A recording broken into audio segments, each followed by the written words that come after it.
កូនខ្មែរយើងដើរជឿនលឿនមួយជំហានទៀតហើយកូនខ្មែរអាចផលិតម៉ូតូបានកូនខ្មែរអាច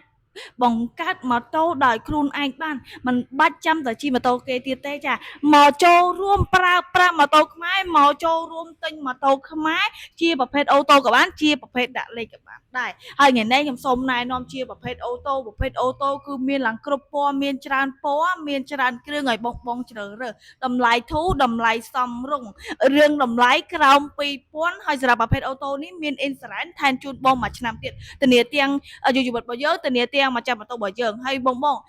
ការធានាលើម៉ាស៊ីនរយៈពេល10ឆ្នាំកដោថែមជូនបង20មុខមានធុងមានកតាបអសេសរីលេងគ្រឿងខាងក្រៅកាត់សាំងតេឡាចំនួនបង10លីត្របងចាប់ដំឡើងជូនបងមកស្អាតបងរំលោះក៏បានទិញលុយសុទ្ធក៏បានវាយដូរក៏បានឬមួយបងចង់បក់ដុំយកទៅលក់បន្តក៏បានដែរចាតម្លៃគិតជូនបងក្រោមទីផ្សារចង់ដឹងព័ត៌មានលម្អិតចង់ដឹងព័ត៌មានកាន់តែច្បាស់តាក់ទងចូលពេកហាងម៉ូតូលលយតាម Telegram លេខទូរស័ព្ទខាងក្រោមបានធានាថាបងយកទៅប្រើប្រាស់ថ្ងៃក្រោយចង់លក់ចង់ដូរវិញអាចយកមកវិញបានកន្លែងខ្ញុំទទួលដៃ10តែម្ដងអត់ពិបាកទេបងម៉ូតូនេះមានទីផ្សារងាយស្រួលដើរដំណើរការល្អខ្លាំងមែនតើចាបើគុណភាពបងគុណភាពល្អខ្ញុំធានាថាល្អជូនបងអត់មានចិត្តនិយាយថាទេណាបងចង់ដឹងព័ត៌មានច្បាស់តាក់ទងចូលពេកបង